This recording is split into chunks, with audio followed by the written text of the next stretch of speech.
수강생 여러분 안녕하십니까? 소유권의 마지막 파트가 공동소유인데 여기가 해마다 꼭 나와요. 꼭 나오는데 어려워요. 공동소유 파트는 문제 나왔다면 보통 75점 정도 이 정도 해당되는 문제 나와요. 이 문제 맞추면 우리 붙는 거죠. 그렇죠? 괜찮은 점수죠. 항상 난이도가 중상급이다. 공동소유란 말이 뭐냐? 하나의 토지를, 하나의 건물을, 사람의 소유 형태예요.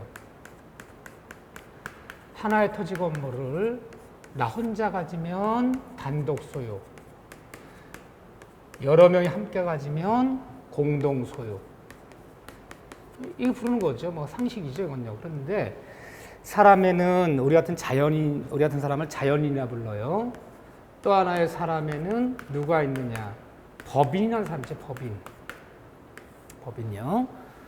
뭐 주식회사 삼성, 주식회사 현대, 뭐 이런 데가 다 영리 사단법인이라 부르는 거예요. 재단법인, 사단법인, 비영리 사단법인, 영리 사단법인. 등급을 떼봤더니 토지가 주식회사 삼성전자, 주식회사 현대자동차 이렇게 돼 있더라. 명의가. 응? 법인의 소유 형태예요. 법인의 소유 형태는 단독 소유예요. 공동 소유가 아니에요. 현대자동차라는 삼성전자라는 법인이 단독 소유되는 것이지 법인의 소유 형태가 주주들의 공동 소유가 아니라는 거. 법인의 소유 형태는 단독 소유다.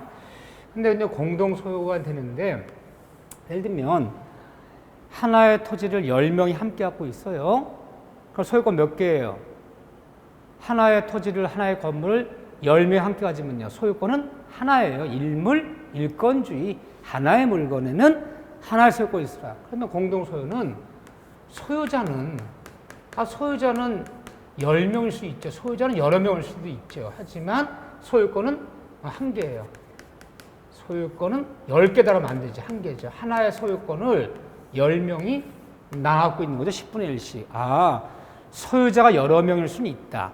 소유자 여러 명이라서 여러 개 소유권이 아니라 여러 명의 소유자가 하나의 소유권을 나눠 갖고 있는 거야. 지분 10분의 1씩. 소유자 여러 명이라 여러 개 소유권이 있다는 얘기는 아니에요. 자, 그런데 이 공동소유 형태는 세 가지 형태가 있어요. 용어만 보자는 거예요. 토지가 함께 가졌는데 거기에는 공유라는 형태가 있고 공유. 하나는 합유라는 형태가 있고 합유. 하나는 총유라는 형태가 있어요. 공유, 합유, 총유. 공동 형태예요, 이렇게요. 그래서 세 가지 나눠지는 거다. 공유, 합유, 총유. 결론부터 얘기하면 이 다음에 시험 문제는 두 문제 안 나와요. 공유가 10번 중에 9번. 10번 시험 보다 보면 9번 공유를 물어요. 10년에 한 번씩 어쩌다 합유나 총유 물어요. 지금까지 1회 때부터 30회까지 총유는 한 번 나왔어요. 한 번. 합유는 두세 번 나왔어요. 다 공유 문제. 결론부터 얘기하면 공유, 합유, 총유였는데 뭘 갖고 나누는 거냐. 하나의 토지 여러 명이 함께 가졌는데 함께 가진 사람끼리 이렇게 얘기해요. 인적 결합의 강도. 이거 나눈다 이렇게 나누는 기준. 인적 결합의 강도. 인적 결합의 강도란 말이 뭐냐면요. 함께 가진 사람끼리 얼마나 결속력이 강하고 공동체 의식이 강하고 공동 목적이 강하고 단체. 우리라는 단체 사상이 강하면 강할수록 총유가 되는 것이고 함께 갖고 있지만 공동체 의식이 느슨해요. 공동 목적이 희박해요. 공동 목적 거의 없어요. 함께 가졌지만 결속력이 약해요. 약하면 약할수록 공유가 되는 거예요. 굳이 말하자면 이제 한번 말을 써볼게요. 인적 결합의 강도라고 해요. 함께 가진 사람들이 얼마나 공동체 의식, 공동체 얼마나 공동 목적 의식이 강하냐 약하냐. 공유는 써볼게요. 자, 공유는 개개인이 있고 우리 여러 명 함께 10명 가질 수 있잖아요. 그럼 개인이 있고 우리 전체는 단체가 있더라. 우리 공동체 단체가 있다면 우리 단체 공동체는 내 개인의 이익이 중요한 거예요. 내 개인이 더 중요해. 내 개인의 이익을 챙기는 게. 그럼 공유는 함께는 갖고 있지만 공동 목적이 희박해요. 생각보다 희박하고 단체의식, 공동체의식이 약해요. 내 개인의 이익을 챙기는 게 중요해요. 그럼 내 개인의 이익을 챙기는 게 뭐냐 그러면 공유 지분이라고 그래요. 공유 지분. 내 지분, 내 이익, 개인의 목, 내 목이 내 목. 내 개인의 목을 챙기는 게 중요하지 제가 우리 단체가 중요한 게 아니에요. 자, 합유는 개인이 있고 여기 단체가 있어요. 개인은 인정해요. 개인이 있다는 것은 합유 지분이라는 게 있어요. 합유 지분. 합유 지분이라는 것을 인정해요. 그런데 내 개인의 이익보다는 우리 공동체, 전체 이익이 더 중요해요. 공동체가 더 중요해요. 우리 공동의 이익이 더 중요하다는 거예요. 그럼 여기는 합유는 토지를 함께 가졌는데 함께 가진 사람끼리 공동 목적이 있어요. 공동 목적을 달성하고자 함께 가지고 토지를 함께 가진 거야. 개인의 뭐 지분은 인정한다. 그렇지만 합유가 뭐가 있냐? 우리 전체 이익이 더 중요하다는 얘기는 합의 대표적인 사례가 뭐냐? 한 필지의 토지를 하나의 건물 여러 개 함께 가졌는데 민법상 조합.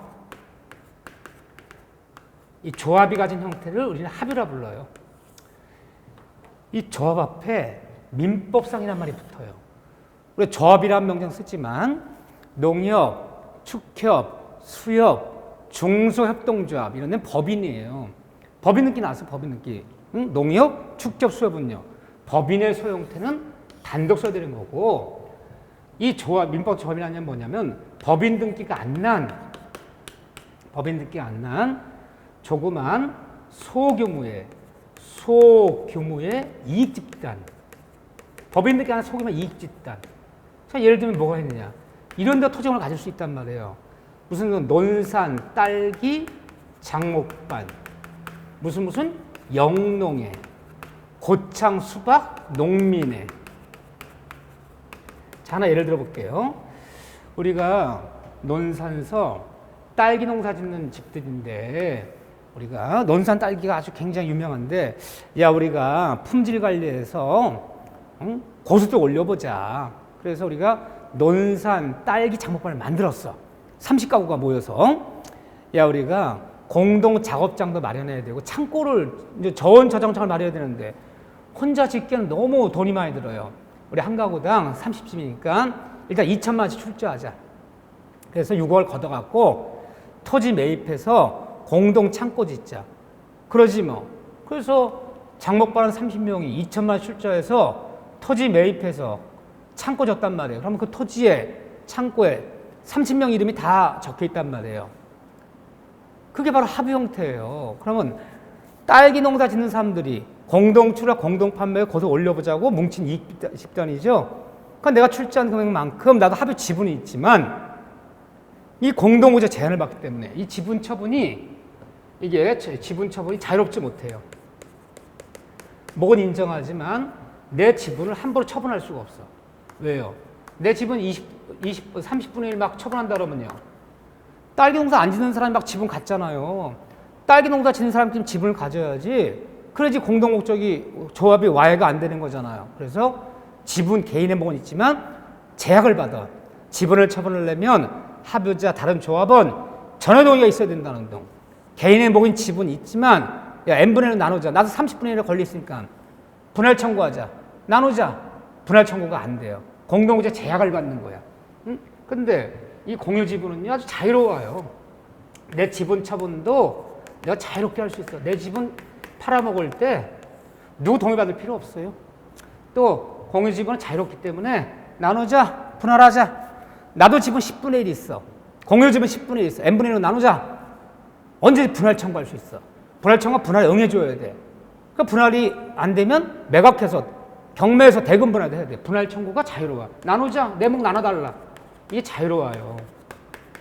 근데 얘들은 이게 공동 목적에 제약을 받기 때문에 출자만 합의 지분 인정하지 자유롭지 못하고 지분이 있더라도 분할 청구가 안 돼요.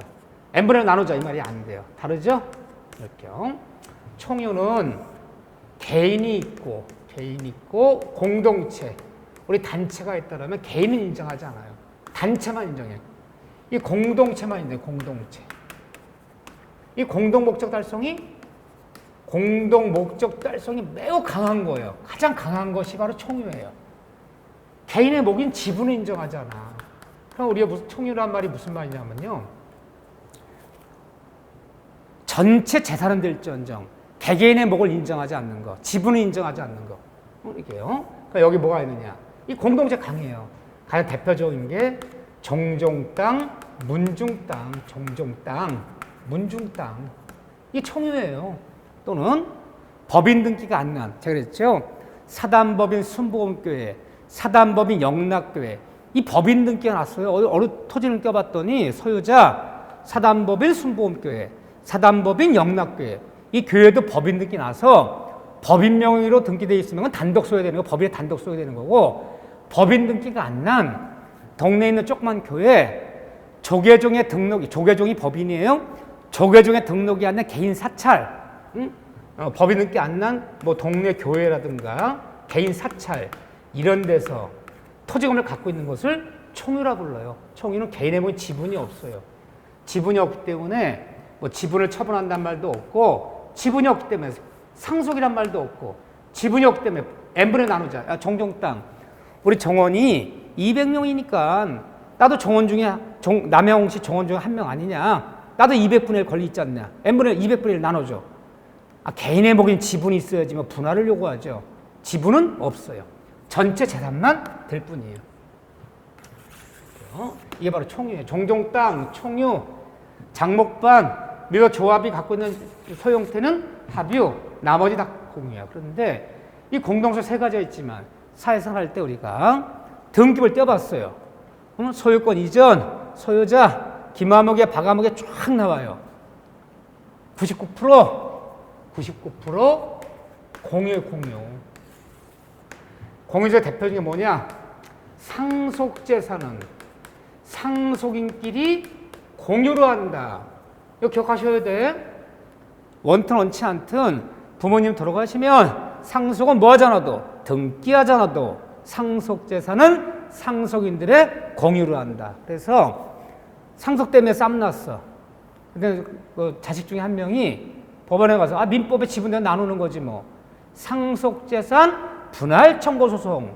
상속재산 분할 청구 소송이 바로 공유물 분할 청구 소송이에요. 언제든지 분할 청구할 수 있다 그랬잖아요. 이 상속재산 때문에 배우는 건 아주 과언이 아니에요. 그래서 우리는 공동소유권 99%는 다 공유예요, 공유. 민법상 조합이 딸기 장목반, 고창수원 농민회 이런 데 토지금을 가진 건 참 극히 드문 예야. 진짜 한두 건에 몇 건에 불과하고, 종종땅, 문중땅이야 뭐 총유니까. 나머지는 우리 등기가 보면 사람 이름 여러 명 나오더라. 99% 공유다.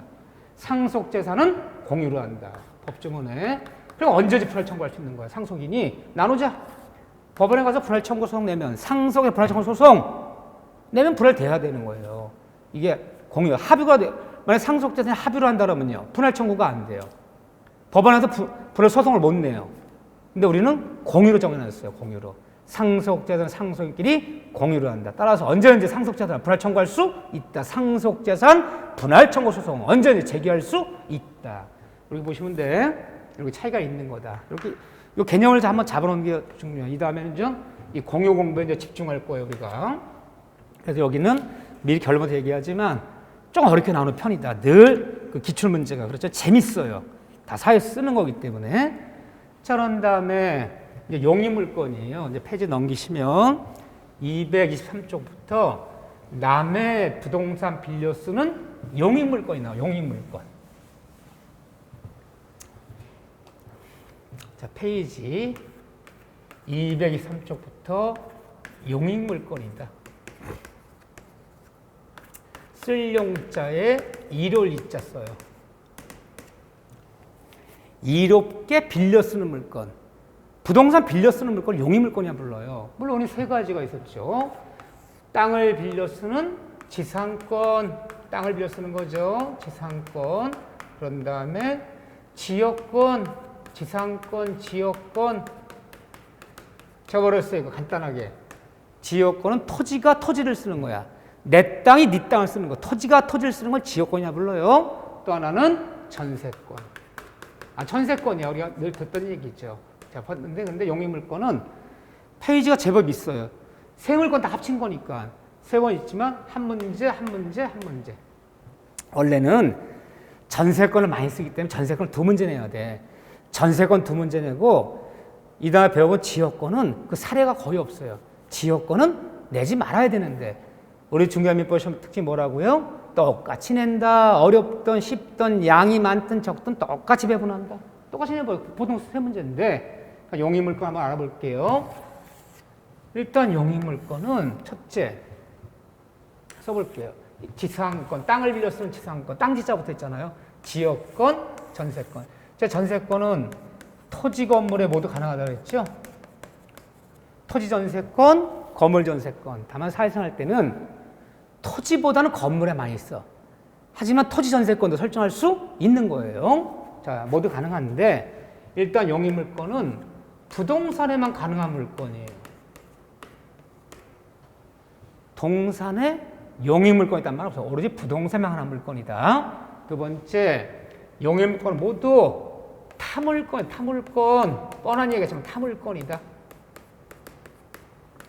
타물권이란 말이 뭐죠? 내 것이 아닌 타인의 것에만, 남의 것에만 관한 물건이에요. 내가 내 물건에, 내가 내 부동산에 전세권 설정한다면 없어요. 남의 것에만 관한 물건, 타물권이라 부르는 거예요. 두 번째, 이 용의물권은 부동산 일부에도 가능하다. 전부가 아닌 일부에도 설정하다. 일부. 방 하나만 전세권 넣기. 1000평짜리 토지에서 500평만 지상권 넣기. 이게 일부에도 가능하다. 큰 특징이에요. 원래 일물일건주의라고 그러잖아요. 한 필지에는 토지 한 필, 서고 하나만 있어야 돼. 저당을 잡을 때는 필지 단위로 한 필 전부를 잡아야지. 토지 일부만 저당 아파트 돈 빌려 저당 잡을 때 방 3개짜리 아파트 다 잡아야지. 방 하나만 저당 잡는 거 안 되잖아요. 일물 일건주의 하나 단위로 해야 되는데 용의물권만 일부에도 가능하다.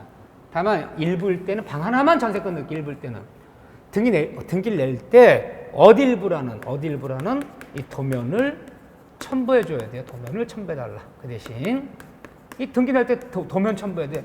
붉은 선으로 표시해 줘야 돼요. 일부라는 거. 또 용의물권도 남의 부동산 빌려 쓴 용의물권도 상린관계 적용은 받는 것이다. 그랬잖아요. 서로 이웃한 부동산끼리 길 문제, 물 문제, 경계 문제는 소유자와 소유자만 적용되는 것이 아니라 서로 인접해 있다면 전세권자, 지상권자도 적용받는 거예요. 적용받는다. 이렇게 보시면 되죠. 자, 그런 다음에 용의물권 이렇게 이제 기본적인 얘기만 좀 보고 이제 바로 지상권으로 들어갈 거예요. 지상권으로. 지상권은 남의 토지 빌려 쓰는 건데 사회생활 때 이게 거의 없어요. 지상권이. 이 다음에 배워보면요. 남의 토지 빌려서 토지 임대차. 임대결 임대차를 빌려 쓰지 땅주인이 지상권 등기 내줘서 지상권으로 물권 취득하는 게 참 드물어요. 드문 예다. 그렇지만 어쨌든 이 지상권은 우리 법조문이 279조부터 290조까지 12개 법조문이 나와요. 12개 법조문. 이 12개 법조문이 남의 토지를 빌려 쓰는 지상권이에요. 물론 물권. 채권이 아니에요. 물권은 누가 취득하는 거예요? 이 세상 모든 사람들이 취득할 수 있다. 물권은. 또 물권자들은요. 내 남의 땅 앞에서 물권자인데 지상권자인데 누가 침해하면 물권 청구권. 지상권액이란 결과제고 지상권액이란 목적을 반환. 지상권액의 예방 청구권. 모든 물권자들은 그 물권 침해하면 물권 청구 행사할 수 있다 불렀잖아요. 물권 강력한 권리예요. 근데 첫 조문이 항상 내용이 나온다 그랬죠. 내용. 지상권이란 이게 내용이 나오잖아요. 내용 좀 살펴볼까요?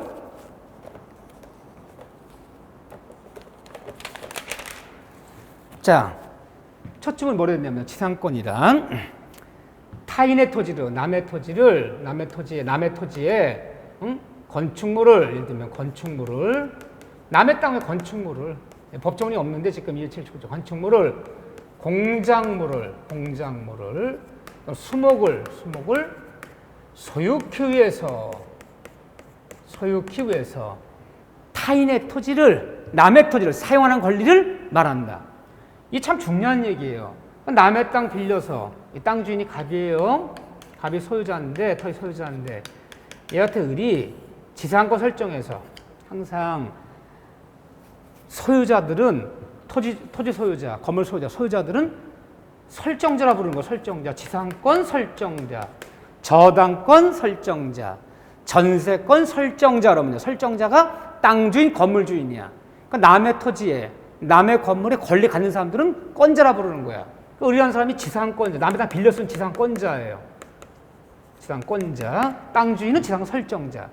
설정해서 이 지상권을 남의 땅 빌려서 여기다 건물 짓고 나무 심고 또는 공사 설치해서 뭐 하기 위해서? 설치해서 소유키 위해서. 소유키에서 빌려, 소유키 위해서. 그러면 남의 땅 빌려서 얘가 건물 짓고 나무 심고 소유하려면 단기간이어야 돼, 장기간이어야 돼요. 그냥 빌려 쓰는 게 아니야, 법주문에. 남의 토지에 건물 짓고 나무 심고 거기 설치해서 소유키해서. 소유하려면 1년 갖고 있다 남의 땅 빌려 건물 짓고 나무 심을 수 없잖아요. 그래서 지상권은 최단기에 보장이 있어, 보장. 최단기에 제한이 있다, 제한. 제한이 있다. 강행규정이야, 강행규정. 그게 우리 법조문에 거기 있네요. 280조.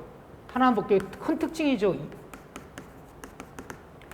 남의 땅 빌려서 남의 땅 위에 건물 짓고 나무 심고 수목을 나무 심어서 소유키해서 빌려 쓰기 때문에 최단기간에 보장이 돼. 아무리 짧게 정해도 다음 같은 기간 반드시 보장해줘야 돼. 자, 285 보시면요. 그 바로 법조문 페이지 224조 나와 있잖아요. 그거 보면 계약으로 지상권의 전속 기간을 정하는 경우에는 그 기간은 다음 연한보다 단축하지 못한다. 석조, 남의 땅 돌건물, 석회조, 연화조, 기와집 58년도에 만든 민법이라 그래요. 58년도에 뭐 연화조, 기와집 이렇게 쓴 거야. 이 법조는 58년도에 만든 거예요. 연화조 한마디로 견관 건물이죠. 요즘 말로 하면요, 남의 땅 빌려서 벽돌, 철근, 콘크리트, 시멘트, 블록 이런 견관 건물을 견관 건물이나 수목을 소유를 목적으로 할 때는 몇 년? 아무리 짧아도 30년은 보장해줘라. 30년은 꼭 지켜줘야 돼. 30년. 너무 길어. 땅주인이 제정신이 아니고서는 30년은 땅 못 찾아오는데 누가 그걸 설정해 줍니까? 설정해줘야지 지상권이 있지. 등기를 내줘야지. 그 다음에 2호에 전호유예 건물의 소유를 목적으로 할 때는 15년. 목조 건물을 얘기하는 거. 목조 건물. 우리는 58년도 적산 가옥이 있었잖아요. 목조, 일본식 가옥들. 우리 목조 건물이 거의 없는 나라. 어쨌든 목조 건물은 15년. 기타 공작물은 5년. 이 기간은. 근데 그 밑에 법조문이 중요하잖아요. 그 이항 봐보세요. 전항의 기간보다 단축한 기간을 정한 때는 이 전항 기간 무조건 연장한다. 이 기간보다 30년, 15년, 5년 이 기간보다 짧은 기간을 정했다. 이 기간을 무조건 연장한다. 이것은 강행규정에 특약으로 배제 못해요. 그래서 남의 땅 빌려서 목적 나무를 보유기 위해서 기간은 5년간 한다. 그래도 보장 30년 가는 거예요. 이건 강행규정이야. 이 기간보다 짧은 결정 이 기간으로 연장한다. 이러니 땅주인이 제정신 아니면 다시 우리나라 목적으로 다시 30년 가는 거야. 누가 해준가? 최단기에 보장이 있다는 거. 무조건 연장이 무조건. 이건 강행규정이야. 그런데 아무리 짧게 정해도 몇 년을 보장해줘라? 30년 목적 건물. 15년을 보장해줘라. 그런데 최단기는 이렇게 보장이 되는데 최장기는 그럼 남의 땅에 지상권 설정해서 건물 짓고 나무 심어서 30년, 15년 보장해주는데 무조건 응? 최장기는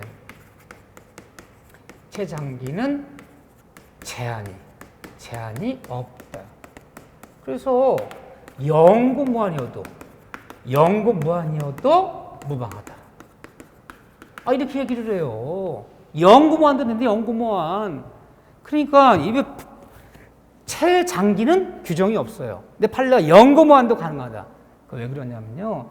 남의 땅을 빌려 쓰는 땅 주인이 있고 땅을 빌려 쓴 지상권자가 있잖아요. 설정자가 있고 남의 땅 빌려 쓴 지상권자를 약자라 본 거야. 약자라 보고 지상권자를 보호하기 위해 최장기는 제한이 없다. 최단기는 반드시 이 기간 보장해줘라. 이 기간은 짧은 기간, 이 기간을 무조건 연장한다. 이러라는 거예요. 자, 지상 땅을 빌려 쓰는 권리예요. 이 다음에 상세에 보기로 하고요. 자, 그런 다음에 하나 더 볼 게 이제 뭐냐면 이 지상권과 유사한 권리가 뭐냐면 분묘지권이에요. 분묘지권. 이 분묘지권 같은 것은 민법에서 배우는 것이 아니라 이 다음에 중개사법 실무에서 많이 배워요. 중개사법에 잘 나와요. 오히려 산소짜리 이 유사한 권리야. 남의 땅에 산소 쓰는 권리. 분묘기지권이야. 분묘기지권이라고 불러요. 분묘기지권. 남의 땅에 산소를 쓰는 권리 분묘기지권이라고 불러요. 또 분묘기지권이 뭐냐? 산소짜리인데 산소. 그러면 내가 내 땅에 오히려 이게 중요해. 요즘은 이런 걸 내기 시작해요. 왜요? 산소짜리는 알아야 돼 우리가. 뭐 이렇게 중개업 하다 보면요. 뭐 땅을 매입하는데 산소가 있는데 산소는 어떻게 해야 되는 거냐? 임야 5,000평의 경매 나왔는데 내가 경매를 받고 싶은 마음이 있는데 현장 답사를 갔더니 산소가 2개가 있는데 중개사님 내가 이 임야 5,000평 경락받아 경락 완납하면 이 경매당한 사람 산소는 이장시킬 수 있는 겁니까? 없는 겁니까? 이 산소는 많이 물어요. 산소가 남의 땅에 있는데 산소 쓴 지는 좀 오래됐습니다. 근데 자꾸 땅 주인이 산소 옮기라는데 이거 다 옮겨야 되는 겁니까? 안 옮겨야 되는 겁니까? 오히려 산소는 많이 물어요. 그래서 저는 이렇게 생각해요. 중요한 시험이 법대학생처럼 뭐 논리 묻고 이론 묻는 것이 아니라 실물 묻는다면 실무에서 많이 쓰는 것들 분묘기지권 산소 그건 정확히 알아야 돼요. 어렵지 않아요. 그래서 중개법 실무에서도 잘 나오고 민법도 가끔 나와요. 오히려 중개법 시험에 많이 가르칠 거예요. 산소짜리를 분묘기지권 부르는데 내가 내 땅에 산소 있을 때는 문제 안 돼요. 내가 내 땅에 산소 있는데 왜 문제돼? 남의 땅에서는 산소가 문제되는 거예요. 분묘지권은 이 관습법으로 인정되는 물건이에요. 이거 관습법 이거 물건이다. 그런데 관습법으로도 물건은 창설된다. 민법 규정 어디에도 분묘적 산소짜리란 말은 없어요. 없어도 관습법 인정된 물건이다. 그런데 이 산소짜리는 남의 땅 쓴 산소는 남의 땅. 내가 내 땅에 있는 산소 문제 안 된다. 남의 땅에 있는 산소도 분묘지권은 등기의 대상이야. 등기를 갖추지 않아도. 분묘지권 설정 등기란 말 없어요. 산소짜리는 등기 안 받아줘요. 등기하잖아도 이게 인정이 돼요. 인정이 되는데 그럼 분묘지권이 인정되려면 공시가 돼야 돼. 공시. 물건은 뭐야 돼? 물건은 공시하려면 공시. 남들이 알아볼 수 있어야 되잖아요. 그래서 남의 땅에 쓴 산소 분묘지권 취득했다면 등기하잖아도 인정된다. 등기할래 할 수도 없어. 분묘지권 설정 등기 안 받아줘요. 그런데 공시는 갖춰야 되고 공시 이게 바로 봉분이야. 공시.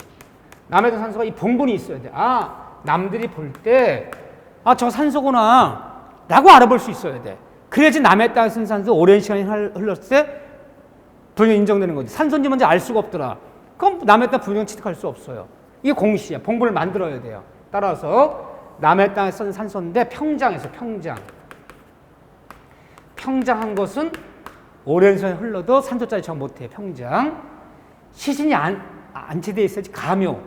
가묘를 설치한 거 이거 안 돼요. 가묘 설치한 거는 시신이 안치되어 있어야 돼. 그러면 남의 땅 산소짜리 얻는 경우 뭐냐?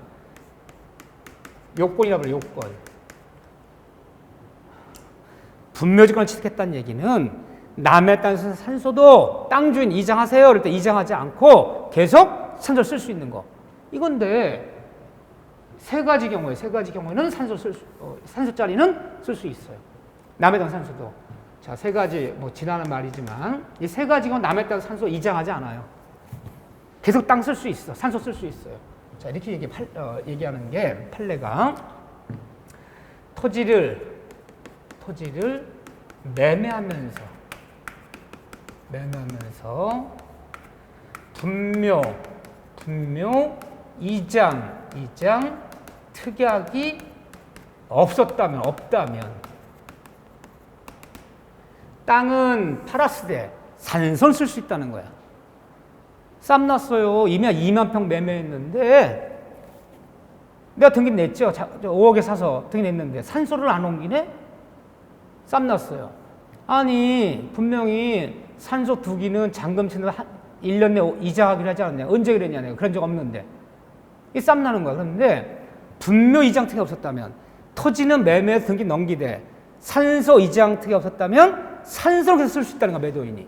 근데 문제는 이 분묘적 특약이 있었다는 걸 누가 입증해야 되냐? 그러면 토지, 매수인이 입증해야 돼. 입증 못 해내면 산소는 쓸 수 있는 거야. 땅은 팔아도. 그럼 어떻게 해야지 증거를 남겨야 돼? 매수인 입장에서 보면. 말로 하는 건 증거가 안 될 수도 있잖아요. 계약서 말미에, 임야 매매서 말미에, 응? 매매한 필진에 있는 모든 산소는 언제까지 이장한다. 명문은 적게 넣는 게 좋아. 아니, 사람은 구두로 한 것도 다 인정이 되는 거예요. 근데 입증이 안 될까 봐. 내가 그런 말 한 적 없다. 그래서 들은 적 없다 그러면 내가 입증해야 된다. 매수는 입증해야 되잖아. 그러니까 무조건 계약서에 임야 매매할 때는 눈에 보이든 안 보이든 이 여름에 이거 임야 매매하면요. 숯불이 무성해서 산소 있는지 없는지 보이지도 않아요. 아, 산소 없습니다. 임야 2만 평을 다 어떻게 다 돌아볼 거야. 그 넓은 평수를. 근데 나중에 낙엽이 떨어지고 겨울이 되면 보일 수도 있잖아. 그럴 때 보이든 안 보이든, 물론 임야 1000평, 500평 매매할 때 다 보이지만 수천 평 임야 매매할 때는, 특히 임야 매매는 늦가을 또는 겨울에 가서 하는 거예요. 능선도 다 보이고 그러면 각도, 기울기도 중요하잖아요. 바위돌 있는지 없는지, 땅이 완만한지. 근데 여름에 가서 보면 산소가 있는지, 바위돌이 많은지, 곡선이 어떻게 되는지, 각도가 어떻게 되는지, 기울기가 어떻게 되는지 안 보인다. 그래서 임야 매매는 늘 늦가을부터 초봄에 하는 거야. 이거 넣어야 돼. 매매한 필진에 있는 모든 산소는 다 이장한다. 무조건 넣는 거야. 그 특약은 매수 입증해야 되는 거야. 특약 없다면 산소는 쓸 수 있다는 거야. 두 번째는 산소 쓸 때 토지 소유자의 승낙 허락을 더 썼다면 무슨 말이냐면요. 아버님이 돌아가셨는데 산소를 쓸만한 땅이 없어 우리가 여기. 근데 아버지의 오랜 절친이자 중마고 오신 분이 그래 우리가 2만 평이 임야가 2만 평 있으니까 저쪽 귀퉁이에 산소 써라. 예 고맙습니다. 썼어요. 5년 지나더니 만변했네. 이장하라는 판에 내는 거야. 나 그때 이장하지 않을 수 있어. 맨 처음에 소유자 허락으로 썼다면 토소자 만변에서 이장하라 해도 이장하지 않고 산소자리 계속 쓸 수 있다. 이때요. 허락을 썼다면. 세 번째가 요거예요. 남의 땅 쓴 산소도 시효취득이 돼. 시효취득 20년. 다만 여러분들 꼭 기억할 것은 이게 암장. 남의 땅인 줄 알아요. 알면서 그냥 암장해버린 거 암장. 몰래 쓴 거 몰래. 이건 안 돼. 20년 지나도. 우리가 생각보다요. 우리 땅인 줄 알고 임야가 이게 헷갈리잖아. 저기 경계가. 그냥 저 소나무까지는 우리 땅인 줄 알았어. 맨날 아버지가 그랬거든요. 저 소나무인데까지는 우리 임야고 소나무 저쪽은 남의 땅이다. 아버지 돌아가셨네. 소나무를 기준해서 우리 땅인 줄 알고 산 썼는데 몇 년 지났어요. 옆집에 측량했더니 우리 아버지 쓴 산소가 우리 땅이 아닌 거예요. 그때 문제되는 거지. 뻔히 남의 땅 알면서 몰래 가서 암장했다. 그거는 20년 지나도 안 되는 거야. 내 땅인 줄 알고 우리 땅인 줄 알고 산소 썼는데 측량했더니 산소 쓴 부분이 우리 땅이 아닌 게 밝혀진 거야. 한참 뒤에, 몇 년 뒤에. 그런데 이미 20년이 지났더라. 공연하고 남의 땅에 쓴 산소도 공연하고 평온한 세월이 20년 지났다면 산소짜리도 시효취득이 돼요. 이건 단 등기하라. 등기할 필요가 없죠? 시효취득할 수 있어. 그럼 식은 얘기라면 남의 땅에 쓴 산소도 몇 년 지나면 20년 지나면 시효취득할 수 있어. 산소 계속 쓸 수 있단 말이에요. 다만 이 취득시효 분명 취득시효 돼요. 20년. 근데 요거는 2001년 이후부터는 분묘지권은 시효취득이 안 돼요. 2002부터는 시효취득을 인정 안 해요. 2001년 이전에 쓴 것만 시효취득 인정해요. 왜 그러냐면 2001년에 특별법 만들었어. 장사등한한 법률, 장사법이라는 이 장사등한한 법률, 이 장사법이 제정된 이후, 이날 제정된 2001년부터 제정된 이후부터는 시효취득을 인정하지 않아. 따라서 2001년도에 남의 땅에 쓴 산소는 20년 지나도 시효취득이 안 돼요. 2001년 이전에 쓴 산소만 시효취득 되는 거야. 2001년 이후에는 이 특별 제정 이후에는 시효취득 인정하지 않겠다. 이것도 기억해 주세요. 자, 그런데 그럼 이거 인정하면 이 경우 인정하는 거 인정. 몇 년이냐? 전속기간은 빨리 정함이 없어요. 봉본을 잘 유지하고 벌초도 잘하고, 산소 무너지면 얼른 쌓고, 유지 관리를 잘하면 100년, 200년도 가는 거야. 100년, 200년도 쓸 수 있는 거지. 몇 년간 제한이 없어. 다만 봉분이 장마 다 떠내려갔어. 장마 때 다 떠내려갔는데 이거를 자손들이 안 돌보네? 그럼 멀리서 보면요, 산소인지 뭔지 알 수가 없어. 자풀이 무성해. 봉분도 없어. 그럼 끝나는 거야. 잘 관리 유지하면 100년, 200년은 남의 땅 산 쓸 수 있는 거고요. 유지 관리가 안 돼 봉분이 다 무너지고 장마 때 다 떠나가는데 그걸 보수를 안 하고 산소인지 뭔지 알아볼 수 없으면 끝나는 거고. 전속에는 정함이 없어. 100년, 200년 갈 수도 있고 10년 만에 끝날 수도 있고, 잘 유지 관리하는 한 계속 쓰는 거예요. 이 산소짜리 얘기하기, 난 이게 더 중요하다고 생각해. 물론 몇 가지 더 보겠지만 이 다음에 이런 거는 오히려 중개사법에 굉장히 자세히 배워요. 민법은 별로 시간이 없어서 산소짜리는 간단하게만 가르치지만 이 다음에 중개사법은 자세히 배운다. 자, 여기까지가 이번 시험 시간이고요. 다음 시간부터는 지역권, 전세권, 유치권, 저당권 그런 파트를, 우리가 물건이 중요해요. 나머지는 총칙은 너무너무 추상적이다. 기본 강의, 심화 강의 가면서 조금씩 체화하는 거고, 물권법은 제가 몇 번 강조했죠? 민법에서도 중요하고 2차 과목에도 중요하고, 계약법은 무난해요. 그런데 민사특별법은 좀 공부가 완성된 다음에, 굳이 말하자면 공부를 내가 뭐 11월, 1월부터 했다라면 민사특별법 5월달 이후에 좀 보는 거예요. 민사특별법, 민법 좀 알고 나서 몇 권 내워야 돼. 민사특별법은. 민사특별법 맨 마지막에 보는 것이다. 자, 이렇게 보면 물권법이 모든 키를 치고 있다. 당락은 여기까지 잘 학습해 주기 바랍니다. 자, 여러분들 수고하셨습니다.